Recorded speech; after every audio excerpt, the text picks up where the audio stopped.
Deuxième chapitre de ce module de formation dans lequel nous allons aborder la barre d'outils des documents PDF internes. Alors cette barre d'outils, elle se situe donc au-dessus de l'aperçu des documents, évidemment uniquement des documents PDF qui sont en PDF interne, bien évidemment. Et elle va donc comporter un certain nombre d'outils qu'on va détailler dans ce chapitre. Alors la première icône ici, afficher les signets, permet donc d'afficher une petite barre sur la gauche du document.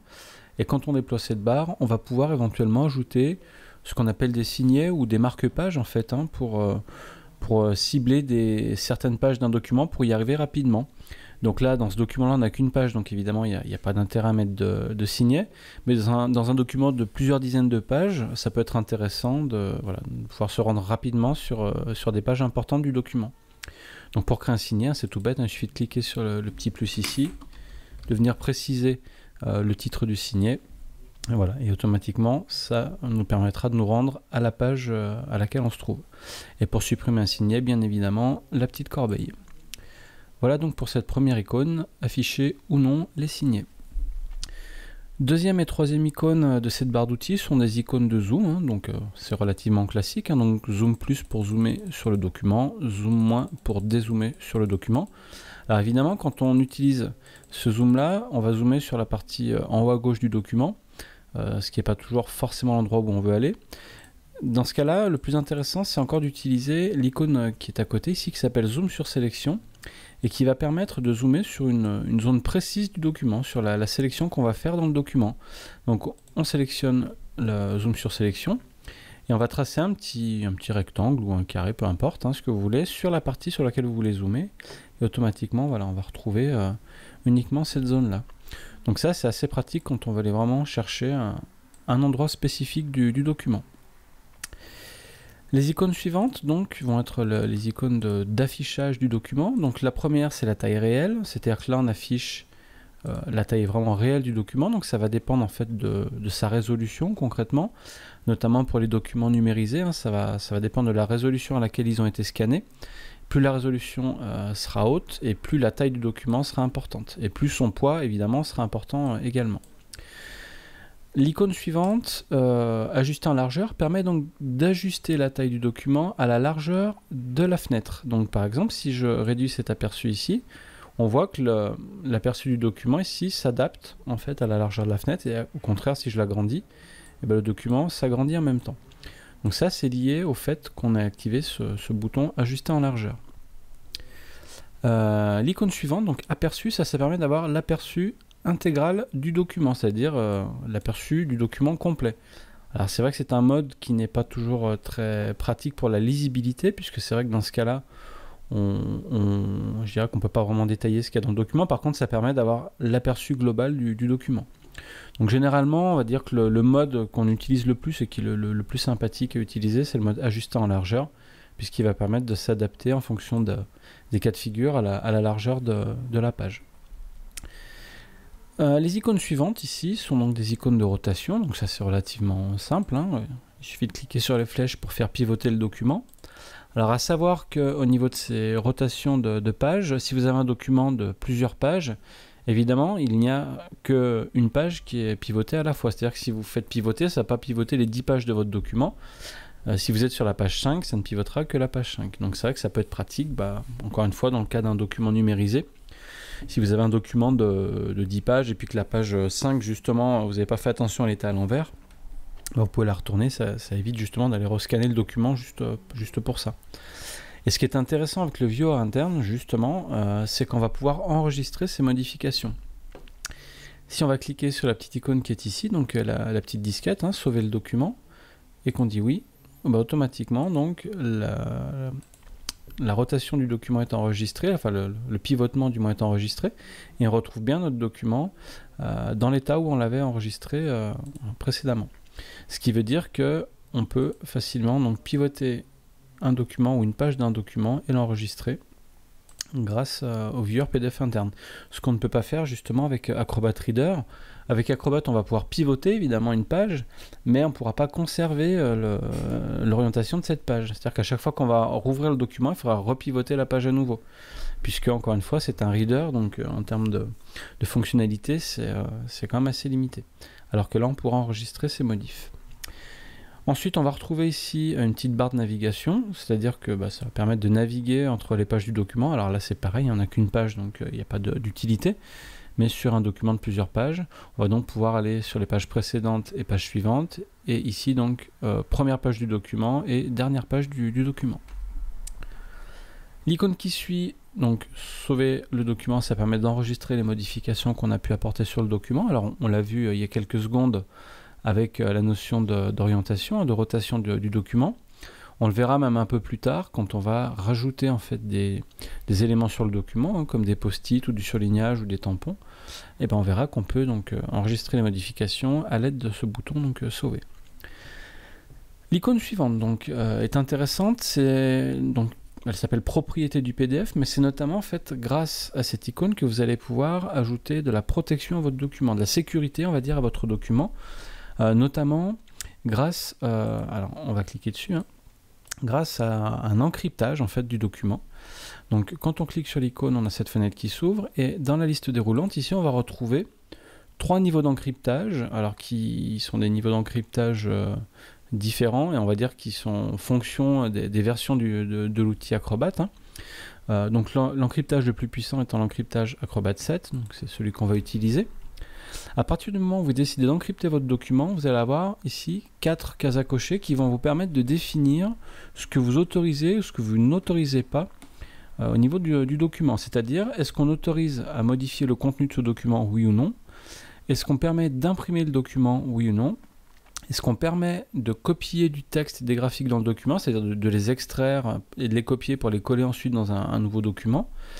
Et enfin, est-ce qu'on permet de modifier les champs et les notes? Donc ça, c'est dans le cas où on a un PDF avec des champs modifiables, comme des formulaires ou des choses comme ça. Est-ce qu'on autorise ou non la modification de ces champs-là ou pas? Donc par défaut, tout est décoché, c'est-à-dire que rien n'est autorisé en fait, et ce sera à vous de venir cocher éventuellement les cases. Si par exemple vous voulez quand même laisser la possibilité d'imprimer le document, et bien dans ce cas-là, il faudra activer la case à cocher correspondante. Et enfin, mot de passe, donc ça permet de définir un mot de passe à l'ouverture du document, c'est-à-dire que c'est une sécurité supplémentaire. Si on ne veut pas que n'importe qui puisse accéder au contenu de ce document, on va pouvoir attribuer un mot de passe. Évidemment, avant de pouvoir lire le document, il faudra évidemment saisir le mot de passe. Donc on va le cocher, on va mettre un mot de passe, hop, on confirme le mot de passe, et ensuite donc appliquer, pour appliquer donc la sécurité, la protection du document. Donc là, notre document est protégé. Alors on le voit déjà ici au niveau de la barre d'outils. On voit que beaucoup de choses sont grisées. Évidemment, comme le document a été protégé, il y a tout un tas de choses qu'on ne va plus pouvoir faire dessus. On va pouvoir le voir notamment quand on va ouvrir le document avec Acrobat, par exemple avec Acrobat Reader. Si là je fais un clic droit sur l'aperçu de mon document, donc qui est en PDF interne, je vais avoir une option qui s'appelle donc Ouvrir avec Acrobat Reader, qui va me permettre de l'ouvrir avec un outil externe. Et donc là, voilà, en ouvrant le document, première chose qu'on me demande, évidemment, c'est le mot de passe, puisque j'avais demandé un mot de passe à l'ouverture du document. Donc je saisis le mot de passe. Et quand le document s'ouvre, on remarque ici, à côté du titre du document, entre parenthèses, protégé. Ça veut dire qu'on a affaire à un document qui a été protégé et pour lequel certaines fonctions ont été désactivées. On va voir notamment ici que la fonction imprimée est grisée. Donc on ne peut pas imprimer le document. Tous les raccourcis clavier correspondants sont évidemment désactivés aussi. On va voir que tout ce qui est option de couper, copier, coller, etc. est désactivé, ce qui veut dire qu'on ne peut pas faire d'extraction d'informations du document. Donc tout ça, c'est lié au fait qu'on avait donc protégé notre document au préalable. Pour désactiver la protection sur un document, il suffit donc de recliquer à nouveau sur le petit i et de cliquer sur ôter la protection. Alors ici une petite parenthèse, les deux seuls utilisateurs qui vont avoir le droit d'ôter la protection d'un document sont donc l'utilisateur qui est à l'origine de la protection du document et évidemment l'administrateur Novaxel. Tout autre utilisateur verra ce bouton là grisé et ne pourra pas ôter la protection. Donc là je clique sur ôter la protection et on voit tout de suite que les icônes sont redevenues à nouveau actives. Voilà donc pour ce bouton qui permet donc d'apporter de la sécurité à vos documents. L'icône suivante, c'est une imprimante, donc évidemment ça va servir à réimprimer le document. Alors pareil, une petite précision là-dessus. Vous avez également une icône imprimante dans la barre d'outils qui se trouve ici. il faut bien distinguer les deux, puisque cette imprimante-là, elle va être, on va dire, globale au dossier, alors que celle-ci va être propre au document. En l'occurrence, si on a par exemple un document, encore une fois, de 10 pages, par exemple, et qu'on veut imprimer que les pages 1 à 4, par exemple, eh bien, il ne faudra pas utiliser cette imprimante, puisqu'elle va ne proposer que l'impression intégrale du document. Elle va permettre plutôt de jouer sur les documents dans le dossier. C'est-à-dire, avec cette imprimante-là, on va pouvoir dire qu'on veut imprimer les 4 des 6 premiers documents du dossier, par exemple. Donc, elle va faire plus de l'impression en masse. Cette imprimante-là, elle va permettre au contraire d'affiner l'impression sur un nombre limité des pages d'un document. Donc encore une fois, bon là on est sur un document d'une page, mais si on avait plusieurs pages, on aurait pu dire de la page temps à temps, ou alors les pages temps et temps, etc. Ou que la page courante, etc. Voilà donc pour cette imprimante, et donc la distinction entre l'imprimante qui est dans la barre d'outils du document ici, et l'imprimante qui est dans la barre d'outils mais du dossier. L'icône suivante, c'est la main, donc la main que j'imagine beaucoup d'entre vous connaissent, donc ça va permettre quand on clique avec le bouton gauche de la souris de naviguer dans le document, de le faire défiler. L'icône flèche, enfin sélection des notes, tout du moins ça va permettre de sélectionner des éléments dans le document. Alors pour l'instant on n'en a pas encore, mais on verra tout à l'heure que quand on met un post-it, quand on surligne un document, quand on met un tampon, ça va permettre de pouvoir venir sélectionner ces éléments pour les déplacer éventuellement, ou pour les supprimer, ou pour y apporter des modifications. Alors maintenant, on va s'intéresser aux quelques outils qui sont là, et qui sont justement les principaux outils qui vont vous permettre d'agrémenter vos documents. Alors le premier, la note, va permettre donc, hop, si on le sélectionne et qu'on trace un petit rectangle, encore une fois dans le document, va permettre de créer une petite note ici, qui va donc être vraiment rattaché au document. Donc là, si voilà, j'écris par exemple bonjour dans ma note, donc deux possibilités quand on a créé sa note, soit on vient, comme je vous l'avais précisé tout à l'heure, sauver le document en cliquant sur la disquette, ou dans tous les cas de figure, quand vous allez cliquer en dehors du document pour ressortir du dossier ou pour changer de document, si vous avez apporté des modifications et que vous n'avez pas sauvegardé au préalable, de toute façon, voilà, Novaxel va vous proposer de sauvegarder les modifs que vous avez effectués dans le document. Donc on va dire oui. La note est donc bien sur le document, et si, pour vous montrer, on le rouvre à nouveau avec Acrobat Reader, on voit que la note, même dans Acrobat, elle est bien présente. Ce qui veut dire que cette note-là, si ensuite on sort le document de Novaxel, si on l'envoie à quelqu'un par mail ou si on va le copier dans un dossier Windows, la note qui a été faite ici va bien rester sur le document, même si on l'ouvre en dehors de Novaxel. Contrairement à la note qui est ici, cette note-là, c'est une note qui va être plutôt interne à Novaxel, qui va proposer un certain nombre de fonctions, mais qui sont internes à Novaxel. Cette note-là, elle est vraiment collée sur le document. Ensuite, deuxième icône ici, donc on va avoir deux icônes qui vont avoir des fonctions similaires. Donc ce sont des icônes de surlignage. Donc c'est l'équivalent un peu on va dire du stabilo qu'on va mettre, du coup de stabilo qu'on va mettre sur un document pour mettre une partie du document en évidence. Le surlignage texte et le surlignage rectangle, ou on va dire plutôt surlignage image. La différence entre les deux, ça va dépendre de votre document PDF.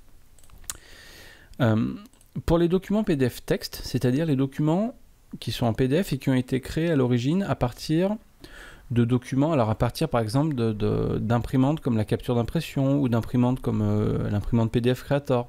C'est-à-dire que ce sont des documents numériques à l'origine qu'on a convertis en PDF, c'était à l'origine de documents Word ou des pages internet ou tout un tas d'autres documents numériques. Quand on va les transformer en PDF, ça va générer un PDF texte. Ce qui veut dire que pour ces types de documents-là, on pourrait tout à fait utiliser cet outil pour surligner des passages d'un document. En revanche, pour les PDF qui vont être issus par exemple d'une numérisation d'un scan, comme c'est le cas de ce document-là, eux vont générer ce qu'on appelle des PDF images. C'est un peu comme finalement si on prenait une photo de votre document et qu'on en crée un fichier PDF. Donc dans ce cas-là, on ne pourra pas utiliser le surligneur texte, puisque dans un PDF image, c'est une image qui est vue dans son ensemble, et on ne distingue pas forcément le texte qui est dedans. Même si vous voyez du texte écrit, on va dire que informatiquement parlant, c'est une image. Donc là, on va utiliser plutôt cet outil-là, qui est le surlignage rectangle, et qui lui va permettre de surligner une zone d'un document. Alors ce que je vais faire ici, je vais aller zoomer un peu sur cette partie-là pour avoir un peu plus de précision. Voilà, admettons que je veuille mettre en évidence le titre ici, jet d'organisation Novaxel. On va donc sélectionner ici le surlignage rectangle et on va venir tracer une petite zone en fait sur la partie qu'on veut surligner. Et automatiquement, le document, hop, je reprends l'outil main, voilà, le document est surligné comme si on avait mis un petit coup de stabilo à la main et surligné par défaut en jaune. Alors, pour la petite parenthèse, on va dire, hein, vous pouvez modifier les couleurs, hein, c'est pareil pour les notes, en faisant un clic droit ici et en cliquant sur les propriétés, afficher les propriétés, on va pouvoir changer les couleurs de remplissage ou de contour. Hein. Si je voulais mettre plutôt du vert par exemple, hein. Hop là, voilà, ça permet de changer cette couleur-là. Idem pour les notes, hein, on peut éventuellement modifier la couleur des notes, si on voulait plutôt, allez, tiens, du rose, hop là, voilà. Donc ça, voilà, ce sera à vous de voir ça en fonction de vos besoins. Voilà donc pour ces deux outils de surlignage. Donc l'outil surlignage rectangle fonctionnera sur tous les PDF, quels qu'ils soient, que ce soit des PDF texte ou des PDF images, alors que l'outil surlignage texte ne fonctionnera que sur des PDF texte.